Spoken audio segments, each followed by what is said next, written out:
দর্শক, আজকের দিনের কথাটা চিন্তা করেন, কি একটা পরিস্থিতি। ওসমান হাদিকে গুলিবিদ্ধ করার ঘটনাকে কেন্দ্র করে এমন একটা অবস্থা, মনে হচ্ছে যে পরিস্থিতিটা বোধহয় সরকার, রাষ্ট্র এবং প্রধান রাজনৈতিক দলের বাইরে চলে যাচ্ছে। ইনকিলাব মঞ্চের মুখপাত্র, জননেতা, তারুণ্যের আইকন, একবিংশ শতাব্দীর অন্যতম শ্রেষ্ঠ বীর, এই মুহূর্তে পুরো বাংলাদেশের নয়নের মনে, পুরো জাতি যার দিকে তাকিয়ে আছে। তার জন্য তার উপর যে হামলা, সেই হামলার প্রতিবাদে পুরো বাংলাদেশে দেশব্যাপী জামাত, শিবির, জনতা জেগে উঠেছে, রাজপথে নেমে পড়েছে। ইউনূস সরকারও নড়ে চড়ে বসেছে। এবার চূড়ান্ত দফারফা হবে। আমাদের শরীফ ওসমান হাদি জীবন মৃত্যুর সন্ধিক্ষণে কানের নিচ দিয়ে গুলি করা এই গুলি ভেদ করে ব্রেনের এমন জায়গায় পৌঁছে গিয়েছে যেখান থেকে শ্বাস প্রশ্বাস এবং হার্টের যোগাযোগ সম্মিলন ঘটে। সেই ঝুঁকিপূর্ণ অবস্থায় আছে। বর্তমানে তার মাথার খুলে রাখা হয়েছে, কারণ এই পজিশনে যদি কোনো কিছু প্রবেশ করে তাহলে ব্রেন ফুলে যায়, প্রতিক্রিয়া দেখায়, তখন ব্রেনের উপরে চাপ পড়ে। এই চাপ থেকে রক্ষা করার জন্য, কমানোর জন্য তার ব্রেন খুলে রাখা হয়েছে। তার জন্য AB নেগেটিভ রক্তের প্রয়োজন। ওসমান হাদি জনসংযোগ টিমের কাছ থেকে প্রাপ্ত দুটি ছবি নিয়ে এক বিশেষ প্রতিবেদন প্রকাশ করে দ্য ডিসেট নামের একটি গণমাধ্যম। সেই ছবি ও ফুটেজগুলো থেকে এক চাঞ্চল্যকর তথ্য প্রকাশ করেছে তারা। তাদের প্রকাশিত প্রতিবেদনে বলা হয়, বাইক থেকে গুলি ছোড়া দুই ব্যক্তি আজ দুপুরেই মতিঝিল ওয়াবদা মাদ্রাসা এলাকায় হাদির সঙ্গে একসাথে মাস্ক পরা অবস্থায় জনসংযোগে অংশ নিয়েছিল। এবার হাদির উপর হামলার ঘটনাকে ঘিরে কঠোর হুঁশিয়ারি দিয়েছেন ডিএমপি কমিশনার শেখ মোহাম্মদ সাজ্জাদ আলী। তিনি বলেন, ওসমান হাদিকে লক্ষ্য করে হামলার ঘটনায় সাঁড়াশি অভিযান শুরু করেছে ঢাকা মহানগর পুলিশ। যে কোনো মূল্যেই অপরাধীকে ধরা পড়তেই হবে। তো উনি এখনো কিন্তু বেঁচে আছেন, কিন্তু এর মধ্যে উনি দুইবার কার্ডিয়াক অ্যারেস্ট, ওনার ব্লাড লস হয়েছে প্রচুর, ওনার নাক দিয়ে মুখ দিয়ে ব্লিডিং শুরু হয়েছিল লাস্টের দিকে আমরা ওটি কমপ্লিট করার পর। তো এখন আমরা পেশেন্টের ব্যাপারে কোনো আশার কথাই বলবো না। উনি সর্বোচ্চ খারাপ অবস্থাতেই আছেন, কিন্তু উনি এখনো বেঁচে আছেন, আর বাকিটা আল্লাহর ইচ্ছা। 2024-এর জুলাইয়ে বাংলাদেশের আকাশে যে কয়টি উজ্জ্বল নক্ষত্র এসেছে তার মধ্যে শরীফ ওসমান হাদি অন্যতম। ফ্যাসিবাদী আওয়ামী লীগ সরকার আর ভারতীয় আধিপত্যবাদের বিরুদ্ধে যার উচ্চকিত কণ্ঠ খুব সহজেই নজর কেড়েছে সাধারণ মানুষের। অল্প সময়ের মধ্যেই তার নাম পুরো দেশের আনাচে কানাচে ছড়িয়ে পড়ে। তার ক্ষুরধার যুক্তি দিয়ে উপস্থাপন করা বক্তব্য, তীব্র দেশপ্রেম, জাতীয়তাবাদী চেতনা এবং দেশের স্বার্থে সুতীব্র ভারত বিরোধী অবস্থান দেশের ভেতরে তাকে যতটাই জনপ্রিয় করে তুলুক না কেন, সীমান্তের ওপারের রাষ্ট্রযন্ত্রের চোখে তাকে হুমকি হিসেবে গড়ে তুলেছিল, একথা অনায়াসেই বলা যায়। সিসিটিভির ফুটেজে দেখা যায় রিকশার পেছনে একটি মোটরসাইকেল পিছু নেয় হাদির। রিকশাটি কালভার্ট রোডের ডিয়ার টাওয়ারের কাছে পৌঁছলে পিছনে মোটরসাইকেল আরোহী খুব কাছ থেকে তার মাথায় গুলি করে। পরে মোটরসাইকেলে করে পালিয়ে। ষড়যন্ত্রকারী, চক্রান্তকারীরা আবার যেন সংগঠিত হতে শুরু করলো এবং তারা পরিস্থিতি নিয়ন্ত্রণে আনতে শুরু করলো।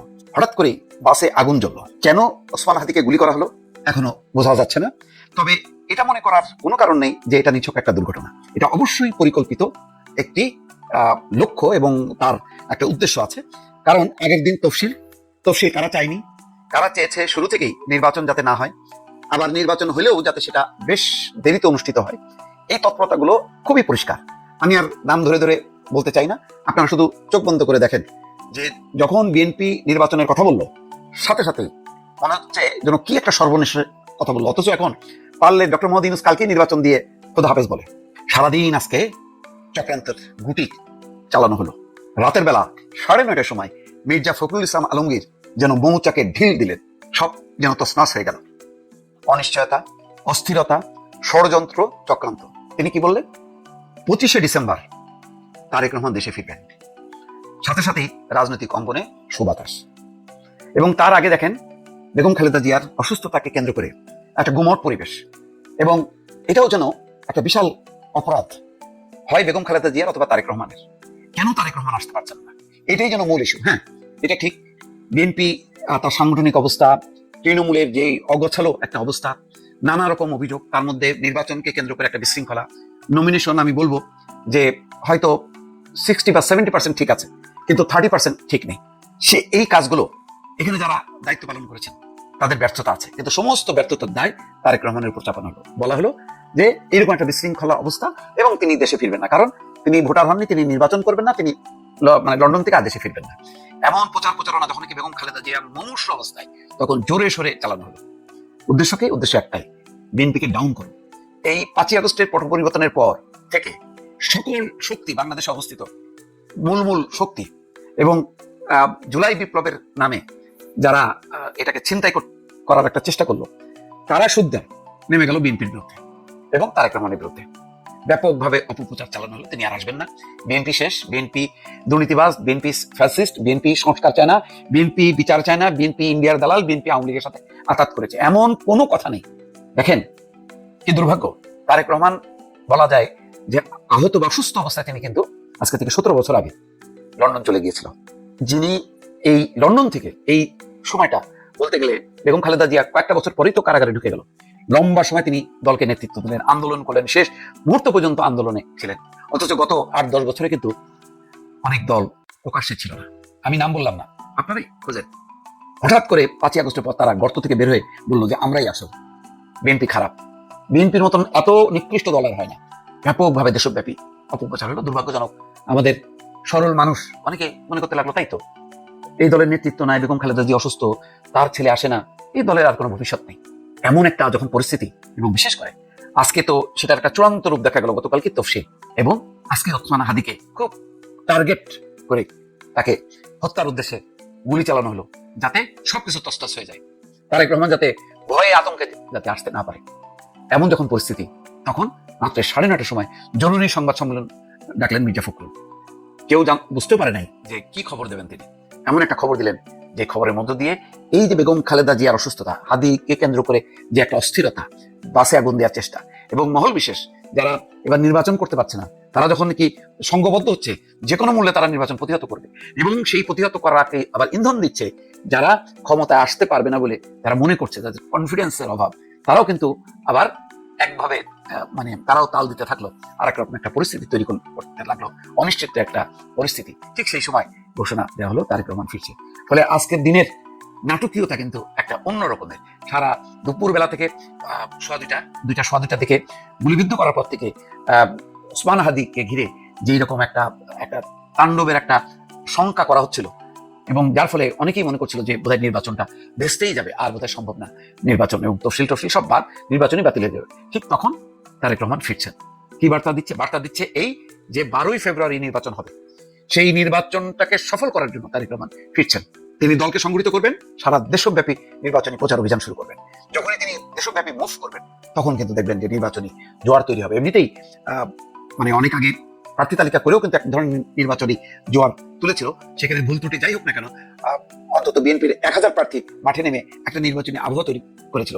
কিন্তু সেই আবহাওয়াটাকে নস্যাৎ করার জন্য পরিকল্পিতভাবে ওসমান হাদিকে আজকে গুলি করা হলো। অনেকেই মনে করছিল যে বোধহয় এই অন্তর্বর্তী সরকার তফসিল ঘোষণা করতে পারবে না, কিন্তু অন্তর্বর্তী সরকার ঠিকই তফসিল ঘোষণা করলো, এবং ঠিকই তারেক রহমান আসবে না বলে যারা প্রচার চালাচ্ছিল তাদের একেবারে মুখে কালি দিয়ে আজকে বলা যায় যে মির্জা ফখরুল ইসলাম আলমগীর মানে ঘোষণা দিলেন তারেক রহমান ফিরছেন। এবং এই ফেরার মধ্য দিয়ে আমার ধারণা যে এখন একটা রাজনীতি। ইনকিলাব মঞ্চের মুখপত্র, জননেতা, তারুণ্যের আইকন, 21শ শতাব্দীর অন্যতম শ্রেষ্ঠ বীর, এই মুহূর্তে পুরো বাংলাদেশের নয়নের মণি, পুরো জাতি যার দিকে তাকিয়ে আছে, সেই শরীফ ওসমান হাদি, তার জন্যে তার উপর যে হামলা, সেই হামলার প্রতিবাদে পুরো বাংলাদেশে দেশব্যাপী জামাত, শিবির, জনতা জেগে উঠেছে, রাজপথে নেমে পড়েছে। ইউনূস সরকারও নড়েচড়ে বসেছে। এবার চূড়ান্ত দফারফা হবে। দর্শক, শরীফ ওসমান হাদির এই ঘটনার মধ্য দিয়ে সন্ত্রাসের মূলোৎপাটন হবে।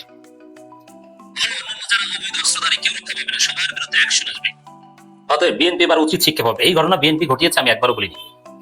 জনগণ বিএনপিকে সন্দেহ করছে, এবং সন্দেহ করার কারণ আছে, এটা বলছি। অ্যানালজি করছে, 2 4 মিলাচ্ছে। এবং আমার সন্দেহ সরাসরি আওয়ামী লীগ এবং ভারত এই কাজ করতে পারে। এই জন্য ডক্টর ইউনূস সরকার এখানে কোনো দুর্বলতা দেখাচ্ছে না। তবে স্বরাষ্ট্র উপদেষ্টা, বিএনপি স্বরাষ্ট্র উপদেষ্টা, এর যথেষ্ট অযোগ্যতা আছে। এই স্বরাষ্ট্র উপদেষ্টাকে সরিয়ে এই মুহূর্তে স্বরাষ্ট্র মন্ত্রণালয়ের দায়িত্ব যদি প্রফেসর ইউনূস নিজে নিতে পারেন, সবচাইতে ভালো হয়। যদিও বেশি ভিজিট করা আবার ইউনূসের পক্ষে সম্ভব না, কিন্তু ওভারঅল সরকার বসে নেই। ডক্টর ইউনূসের নির্দেশে অতি দ্রুত কালপ্রিটদের ধরতে সরকার সর্বোচ্চ চেষ্টা করছে, এবং শরীফ ওসমান হাদির সুস্থতার জন্য, চিকিৎসার জন্য যা করা দরকার সরকার সর্বোচ্চ গুরুত্বের সাথেই করছে। এর মানে বাংলাদেশে এখন সবচেয়ে বড় ভিভিআইপি শরীফ ওসমান হাদি। পুরো জাতি তার জন্য দোয়া করছে, সরকার একদম টপ প্রায়োরিটি দিয়ে এই কাজ করছে। অপরাধীদের ধরতে পুলিশ নেমে গেছে, এবং জনগণ যেভাবে সোচ্চার হয়েছে। বিশ্ববিদ্যালয়গুলোতে, বাংলাদেশের প্রথম শ্রেণীর সব বিশ্ববিদ্যালয়ে কার্যত শিবির ক্ষমতায়, যদি সব ছাত্র সংগঠনের সমান বাক স্বাধীনতা আছে, সমান অধিকার আছে। ছাত্র সংসদের নেতৃত্বে প্রত্যেকটা বিশ্ববিদ্যালয় উত্তাল। এর মানে এই চোটে চাঁদাবাজদের এবার খবর আছে, যারা চাঁদাবাজি করে, অস্ত্রবাজি করে, এবং নিজ দলের নেতাকর্মীদের নিজেরা হত্যা করে অবৈধ অস্ত্র দিয়ে, এবার কারো রেহাই নাই। জনগণ জেগে উঠেছে। জামাত, শিবির দেশের বিভিন্ন জায়গায় অঘোষিত ইনফরমাল বিক্ষোভ মিছিল করছে, ইউনিয়ন পর্যায়ে, উপজেলা পর্যায়ে। কেন্দ্রীয়ভাবে জামাত কর্মসূচি দিচ্ছে, আমিরে জামাত সাথে সাথে ছুটে গিয়েছে। সাধারণত যে চিত্র আমরা দেখি না সে চিত্র দেখছি। জামাতের মহিলা বিভাগ আনুষ্ঠানিকভাবে স্টেটমেন্ট দিয়েছে। চট্টগ্রাম বিশ্ববিদ্যালয়ে শিবির চাকসুর উদ্যোগে সাথে সাথে বিক্ষোভ মিছিল ফেটে পড়েছে চট্টগ্রাম বিশ্ববিদ্যালয়। রাজশাহী বিশ্ববিদ্যালয় উত্তাল, বিচার করতে হবে, অপরাধীদের ধরতে হবে। বাংলাদেশের বর্ডারগুলোতে পাহারা বসানো হয়েছে যে বর্ডার থেকে ভারতে যেন পালাতে না পারে, কারণ এই ধরনের অপরাধীরা নর্মালি ভারতেই পালাতে পারবে না। তারা শুনবেন যে গ্রেপ্তার হবে, অচিরেই গ্রেপ্তার হবে। দর্শক, জাহাঙ্গীরনগর বিশ্ববিদ্যালয়ে কঠিন সিদ্ধান্ত নিয়েছে। মানে এই ঘটনা শরীফ ওসমান হাদির উপর হামলার ঘটনা শুধু এই শরীফ ওসমান হাদির মধ্যে সীমাবদ্ধ থাকবে না।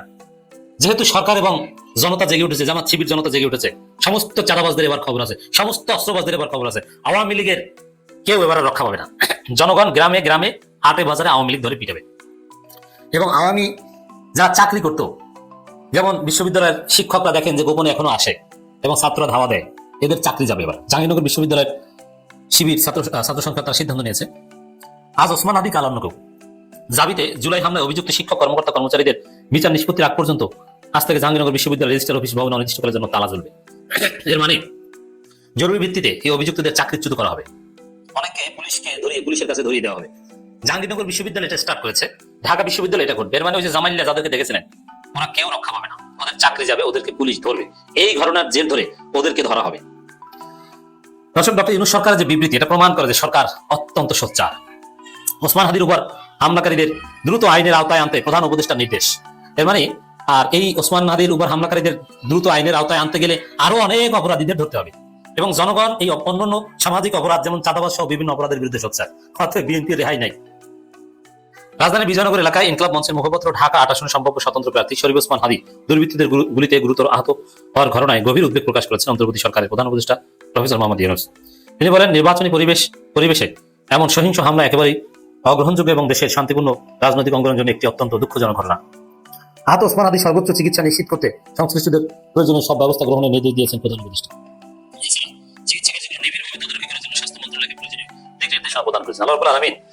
শরীফ ওসমান হাদিকে সম্মানিত করেছেন। দেখেন, আমরা দোয়া করি শরীফ ওসমান হাদি ফিরে আসুক। ফিরে আসলে শরীফ ওসমান হাদি যে এমপি হবেন এটা সম্ভবত কেউ ঠেকাতে পারবে না। জামাত কখনো শরীফ ওসমান হাদির বিরুদ্ধে প্রার্থী দিবে না।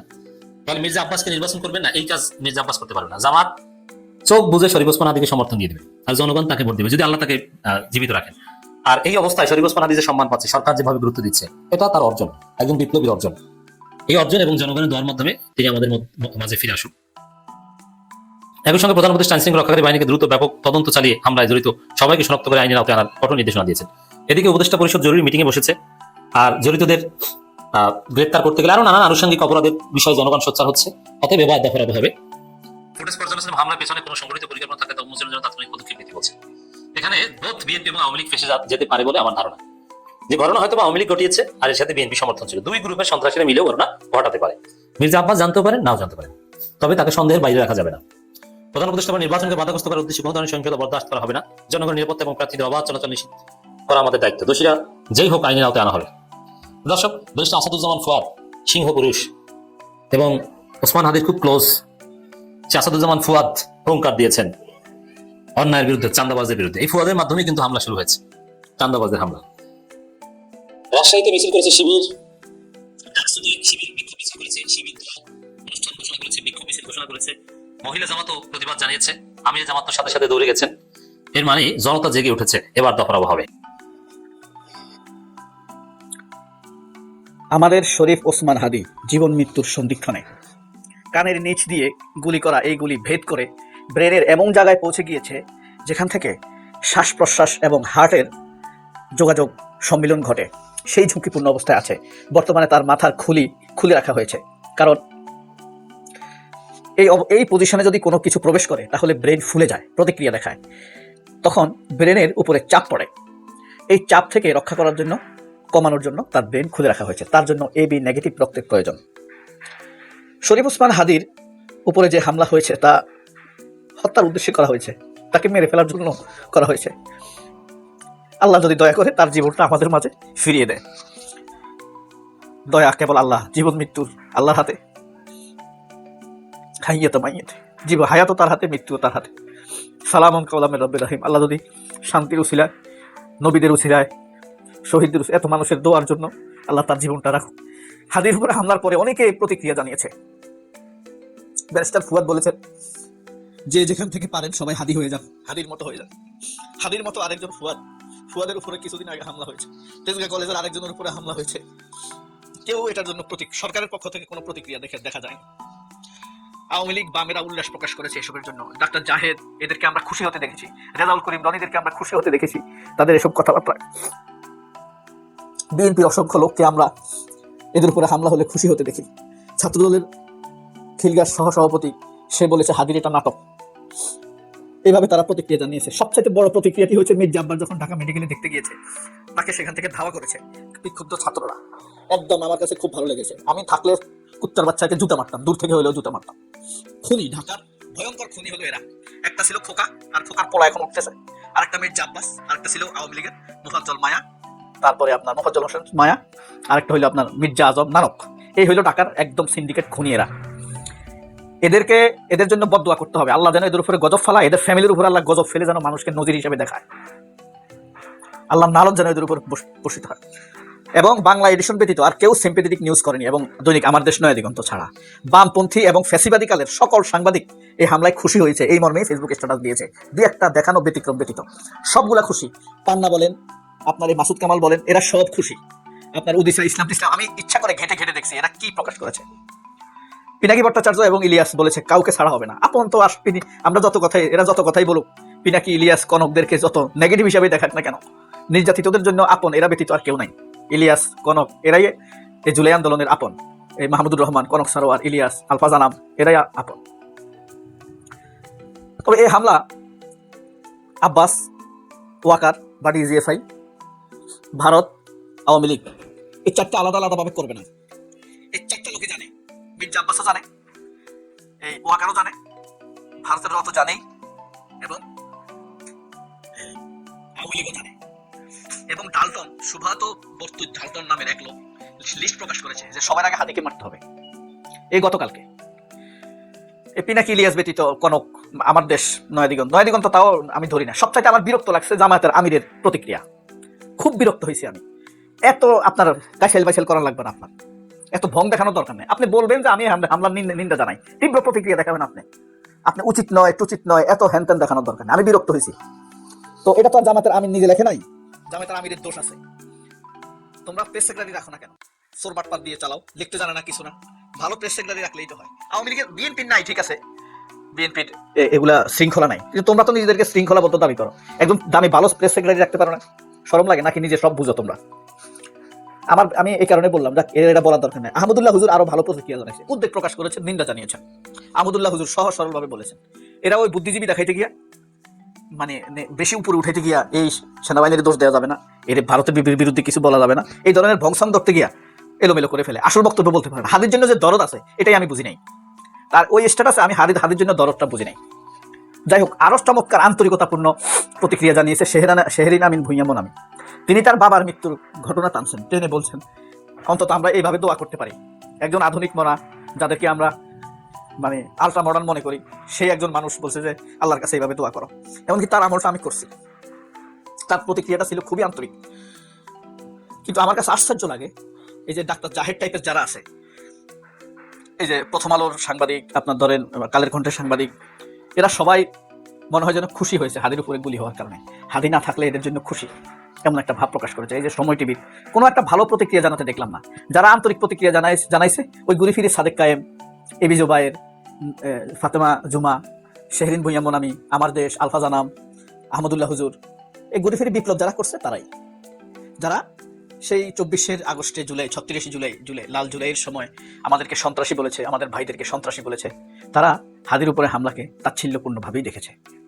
তারা ইনকিলাব মঞ্চের মুখপাত্র শরীফ ওসমান হাদির উপর আজ 2:25 তাকে প্রকাশ্যে রাস্তা, একদম রাজপথে সন্ত্রাসীরা গুলি করেছে। তার অবস্থা এখন কি? ডাক্তাররা কি বলছে, বা পুলিশ প্রশাসন কি বলছে? খুনি কারা? তাদের উদ্দেশ্য কি ছিল? এই মোটিভ কোন দিকে যাচ্ছে? কেন ওসমান হাদি টার্গেট? অনেকগুলো প্রশ্নকে সামনে রেখে আজ আমি বিস্তারিত তথ্য আপনাদের জানাবার চেষ্টা করছি। যেহেতু এখনো পুলিশ কনফার্ম কাউকে বলেনি, আমি কিছু অ্যাজাম্পশন, কিছু সন্দেহজনক প্রশ্ন এবং তার উত্তর আপনাদের জানাবো। দর্শক, পুলিশের সিআইডি শাখার কয়েকজন গুরুত্বপূর্ণ দায়িত্বশীল অফিসার আমাকে মুঠোফোনে জানিয়েছে যে বিষয়টি, সেখান থেকেও কিছু তথ্য আপনাদের আমি জানাবো। আমার ওসমান হাদি আমাদের খুব প্রিয় একজন ভাই, মাঝে মধ্যেই তার সাথে আমার ফোনে কথা হতো। তাকে বলতাম একটু রয়ে সয়ে কথা বলো, তোমার শত্রু তৈরি হচ্ছে। সে সবসময় বলতো জীবনে একটা মৃত্যু একবারই হবে, আর আমার মৃত্যু ঘরে না হয়ে রাজপথে হোক, ইনসাফের জন্য আমি আমার জীবন দিতে চাই। এমন একজন সাহসী যুবক এই মুহূর্তে আমাদের মাঝ থেকে যদি চলে যায়, এর চেয়ে বড় দুঃসংবাদ বা শোকাহত হওয়ার মতো ঘটনা দ্বিতীয়টি হতে পারে না। আমরা দেখেছিলাম ফ্যাসিস্ট হাসিনা চলে যাওয়ার পর টার্গেট বেঞ্চ আমাদের অনেক জুলাই বিপ্লবীকে হত্যা করা হয়েছে। এরপর প্রশাসনকে ঢেলে সাজাবার পর সেই যাত্রায় কিছুটা স্তীমিত হয়েছিল, কিন্তু নির্বাচনের তফসিল ঘোষণার পর হঠাৎ করে এই ঘটনাটি পুরো বাংলাদেশের মানুষের মধ্যে বা রাজনৈতিক সচেতন ব্যক্তিদের মধ্যে কিংবা যারা নির্বাচনের প্রার্থী হয়েছে তাদের মধ্যে আতঙ্কের সৃষ্টি হয়েছে। সিআইডির কিছু সূত্র আমাকে তথ্য দিয়েছে ওসমান হাদির যে বর্তমান কন্ডিশন, এক প্রকার তিনি খুব দুঃখের সংবাদটি তিনি দিয়েছেন। আর বলতে চাচ্ছি এমন দিয়ে তিনি বলছেন তার ব্রেন ডেড, অর্থাৎ তার মস্তিষ্ক কাজ করছে না এবং তার পুরো শরীর অকেজো হয়ে গেছে এবং দেশবাসীকে একটা দুঃসংবাদের অপেক্ষা করতে হবে। তারপরও মহান রব্বুল আলামিন, যিনি সর্বোচ্চ ক্ষমতাধারী, যার হাতে অসম্ভব বলে কিছু নেই, তার কাছে ফরিয়াদ করব ওসমান হাদিকে আমাদের ফিরিয়ে দেন। এই ভঙ্গুর রাষ্ট্রে ওসমান হাদিদের মতো সাহসী যুবকদের আমাদের খুব প্রয়োজন। যে তথ্যগুলো আসছে একটাও ভালো তথ্য আমাদের জন্য নয়, খুব কষ্ট নিয়ে ব্যথা নিয়ে কথাগুলো বলতে হচ্ছে। দর্শক, সিসিটিভির কিছু ফুটেজ দেখাবো আমি, তারপর আপনাদেরকে আরো অনেকগুলো আলোচনায় আসবো, গুরুত্বপূর্ণ অনেকগুলো তথ্য আপনাদের দেবো। আমরা প্রথমে একটা পিকচার দেখে আসি। এই পিকচার থেকে বুঝতে পারবেন, আপনারা দেখতে পাচ্ছেন স্ক্রিনে হাদি বসে আছে, তার পাশে লাল মার্ক করা একটা ছবি। হাদিকে যারা বাইকে করে মোটরসাইকেলে করে এসে গুলি করেছে, এই লোককে বা এই ছেলেকে টার্গেট করা হচ্ছে সন্দেহজনক অবস্থায়। আপনারা দ্বিতীয় যে ছবিটি দেখতে পাচ্ছেন, এই যে কালো পাঞ্জাবি এবং জিন্স, একটা নীল বা আকাশি জিন্স পরা, মুখে মাস্ক পরা ছেলেটি, অর্থাৎ খুনি পূর্বেই, যেটা এখন পর্যন্ত আমাদের গোয়েন্দা টিম তথ্য উপাত্ত নিয়ে বলছে, কনফার্ম না, বাট এখান থেকে যে তথ্য উপাত্ত পাওয়া যাচ্ছে আপনারা মিলিয়ে দেখেন। প্রথমে হাদির সঙ্গে তিনি বসে আছেন একটি জায়গায়, দ্বিতীয় ছবিতে দেখতে পাচ্ছেন তিনি পাঞ্জাবি পরা কালো এবং জিন্স টাইপের একটা আকাশি প্যান্ট পরা, গলায় একটা চাদর, মুখে মাস্ক, কারণ তিনি কিছুক্ষণ পর একটা দুর্ঘটনা ঘটাবেন, তাই নিজেকে সর্বোচ্চ সেফ রাখার চেষ্টা করছেন। তারপরের পিকচারে দেখেন হাদি একটি রিক্সাতে এবং বাইকে করে সেই খুনিরা তাকে গুলি করে এবং তার পরনে সেই আকাশি রঙের জিন্স দেখা যাচ্ছে, কালো পাঞ্জাবি, গলায় চাদরটি ছিল এবং হাতে যে ঘড়িটি, সেই ঘড়িটিও সিসিটিভির ফুটেজে আমাদের আইন শৃঙ্খলা বাহিনী মোটামুটি কনফার্ম করেছে। অর্থাৎ যিনি খুনি ছিলেন তিনি পূর্বেই হাদির সাথে নির্বাচনী প্রচারণায় অংশ নিয়েছিলেন আগে। এখন তিনি নির্বাচন করবেন, হাদি একজন জনপ্রতিনিধি, তার সঙ্গে সবাই পরিচিত থাকবে না, অনেক অজানা লোকও আসবে এবং সেই লোকরা হয়তোবা বলবে যে ভাই আমি আপনাকে পছন্দ করি, আমি আপনার অনুসারী বা আমি আপনার পক্ষের লোক, এরকম করে আসবে, কারণ নির্বাচনে তো সব নিজের পরিচিত লোক থাকে না, অনেক অচেনা লোকেও আসে যোগ হবে। তো এই পরিস্থিতিতে এই গ্রুপটি হাদির সাথে আগে মিশছে, হাদির অবস্থান নির্ণয় করছে, তিনি কখন কোথায় যাচ্ছেন পুরো বিষয়টি তার সঙ্গে থেকে জেনেছেন। আর হাদিস যেহেতু খুব হাই প্রোফাইল মেনটেন করেন না, লো প্রোফাইল নিয়ে চলেন, খুব সিম্পলি রিক্সায় চলেন, কখনো বাইকে চলেন, কখনো ঠেলা গাড়িতে করে তিনি নির্বাচনী প্রচারণা করেছে, খুব মামুলি জীবনযাপন করেন, তার সিকিউরিটিরও সেই কোনো ব্যবস্থা ছিল না।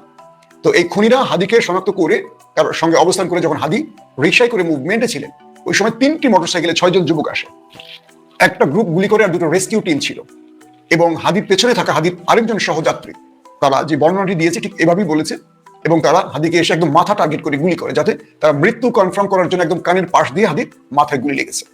ডাক্তাররা বলেছে, ঢাকা মেডিকেল কলেজ হাসপাতালের পক্ষ থেকে জানানো হয়েছে হাদির ব্রেনে এখনো গুলি আটকে আছে, সার্জারি চলছে। আর গোয়েন্দা পুলিশের টিম বলছে তার ব্রেন ড্যামেজ বা ব্রেন ডেড হয়ে গেছে, মানে এটাকে এক প্রকার আমরা কোমা বলবো না মৃত্যু বলবো জানি না, মোটামুটি হয়তো আমাদের দুঃসংবাদের জন্য এখন প্রস্তুত নিতে হবে। আমরা একটা সিসিটিভির ফুটেজ আপনাদের দেখাই আনি, তাহলে হয়তো আরো কিছু ক্লিয়ার হবেন। সবাই তো মাথায় হবে না, এখন নাম্বারটা দেখেন, সেম সেম পোস্ট চালা যান, ঠিক আছে,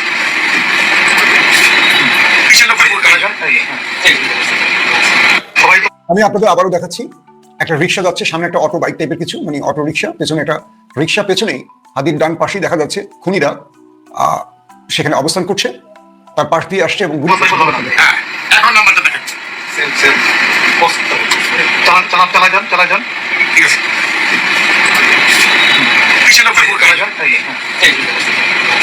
সবাই তো মাথায় হবে না, এখন নাম্বারটা দেখেন, সেম সেম পোস্ট।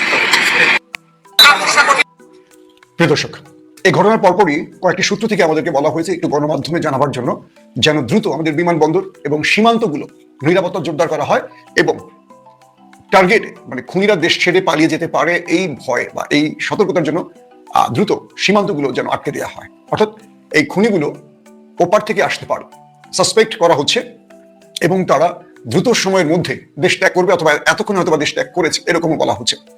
তার মানে হলো আমাদের শত্রু দেশটি শত্রুদেরকে ওপারে বসিয়ে ট্রেনিং দিয়ে এই দেশে এখন পরিকল্পিত হত্যাকাণ্ড চালাবে, এটি ধারণা করা যায়।